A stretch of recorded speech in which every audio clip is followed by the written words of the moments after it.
Hi, my name is Joománە ئێرداڵ. I'm from Nilüfer Girls High School. I achieved the second place in Kurdistan. First of all, I want to thank Allah subhanahu wa ta'ala, my family who has been supportive since the first day of school. I thank all of my teachers who lectured me and have been an important role during this process.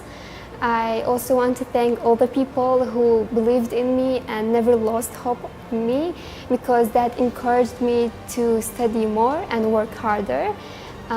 My advice for the next grade 12 students is to first set a goal, otherwise you will get lost and wouldn't know what's the point of studying.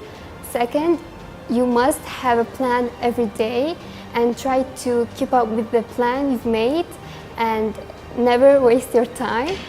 Third, studying daily is very important because it will help you, but most importantly, stay safe because health comes before wealth.